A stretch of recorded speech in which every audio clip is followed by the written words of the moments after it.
Alright, in this video we're going to discuss how to not sound exactly like everybody else. Specifically, we're going to discuss beat production using loops. And in this case, we have two stems for the loops. And even more specifically, we're going to be using the MPC. And I'm going to go over some techniques with you that can free you up from using or just looping the loop and adding drums to it and calling it a day. These are some techniques that I like to use that actually kind of unlock the potential of what you can do with the loop and what you can do with your sounds that are available to you. Okay, for this example, we're going to be using sounds from my new sample pack that I did in collaboration with Awkward Productions. And the name of the sample is Death Keys, and it has two stems. Basically, one's the keys and the other is the guitar. So Awkward was responsible for the keys, and I recorded the guitar. These sounds are available on my website, qvibesamples.com, and if you're interested, they're up there. Go pick them up. Okay, so here's the sample that we're working with.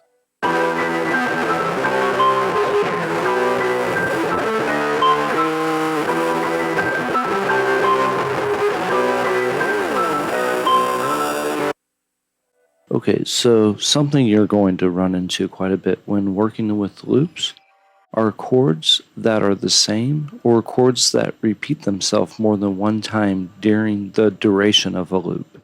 So for me, this is a great opportunity to alter one of the chords and to make it completely different than its counterpart or the same chord.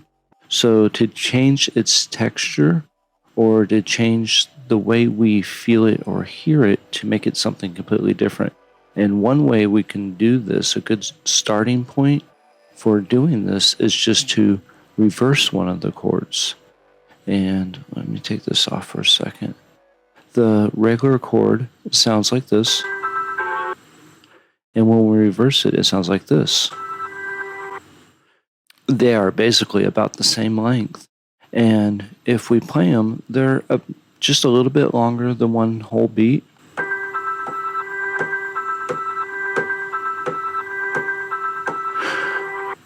They're about a beat with a little bit of a tail. A really good opportunity is to take the chord that is reversed and to warp it just a little bit, just to stretch it out a little. And you can do something completely different with it. Okay, so the regular chord, or the one that plays forward, is just a little bit longer than a beat. 1, 2, and it pauses. Now that we've stretched out the second one, it's a little bit longer than 2 beats. It's 2 beats with a tail. 1, 2, 3. So it's 2 entire beats, it hits the 3, and then it kind of has a little tail there. Or if we count it in double time, we have 1, 2, 3, 4, 1, 2, 3, 4, 1, 2, 3, 4. So this one doesn't quite make it all the way for that whole little cycle. It has a pause at the end. And this one is actually longer than that cycle. 1, 2, 3, 4, 5, 6. Okay? 1, 2, 3, 4, 1, 2, 3, 4, 1, 2, 3, 4. And this gives us an opportunity to how we can make these two chords interact with one another. Okay, so let's do a little experiment. Let's start out with the reverse pad, and we're going to play it for most of the 4 count on the double speed count. So we're going to go 1, 2, 3, and then 4. And then every other time we're going to alternate it. We're going to say 1, 2, 3, 4. So the whole cycle will be 1, 2, 3, 4, 1, 2, 3, 4, 1, 2, 3, 4, 1, 2, 3, 4, or something like this.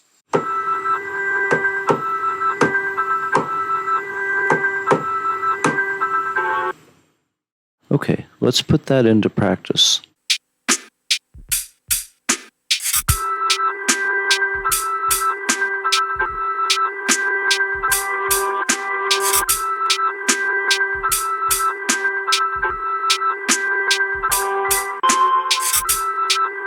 You will find that when you stretch your chops in this manner, that you come up with these glitchy little nice pieces at the tail end of your chops right before you hit another pad.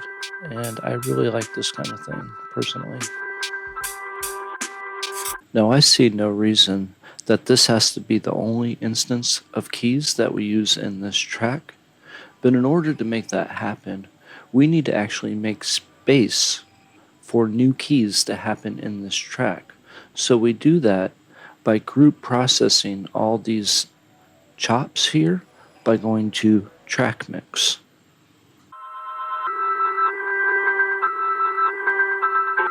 So the idea when processing a duplicate program would be to somehow distinguish it from the first one. And this can be accomplished in many different ways, but one simple way is through filtering.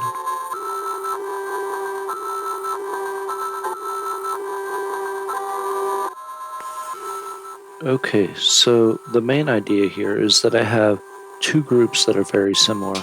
This is the first group with the reverse keys in it, and in that group, the main part of the processing that we have going on, besides the sampler and the compressor, is the low-pass filter. And then in the second similar group, we have a high-pass filter along with some other processing that helps distinguish it from one another. We have this group here panned to the right and this group here slightly to the left.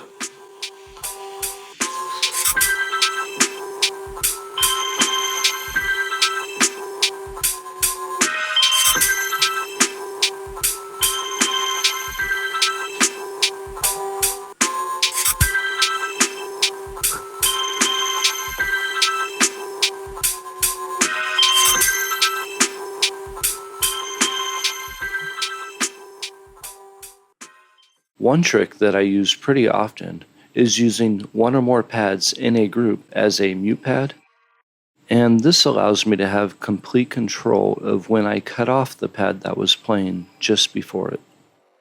Here I am using pad 12 to cut off these guitar chops. Let's check it out.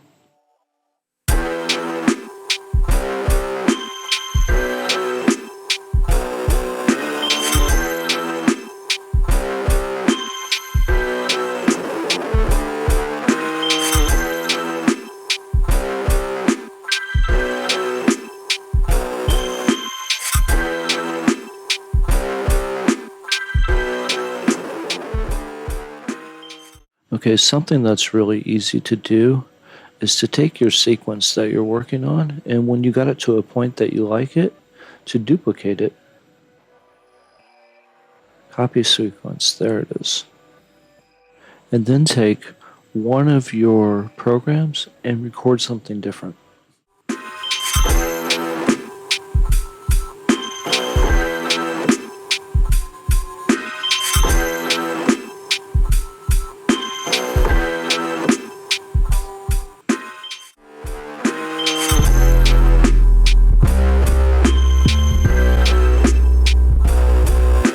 And likewise, recording different parts for your bass can bring some diversity, dynamics, and interest to your track.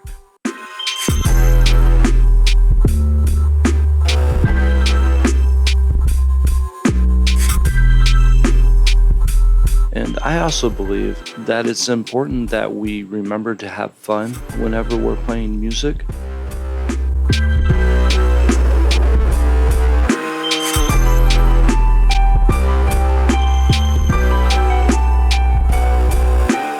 Sometimes we just need to jam out and be in the moment, and eventually what we need from it will come to us.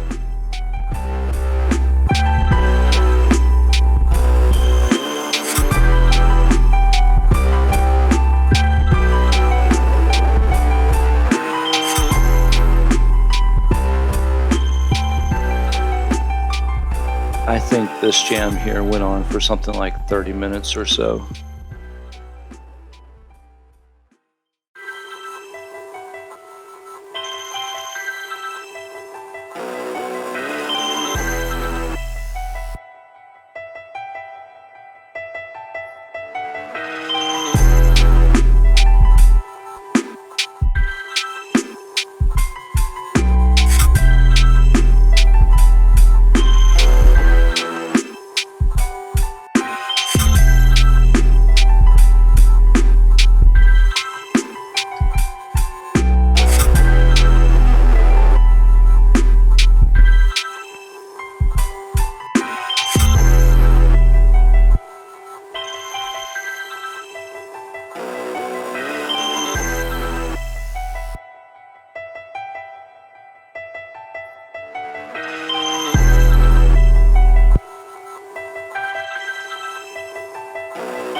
I hope this video was helpful.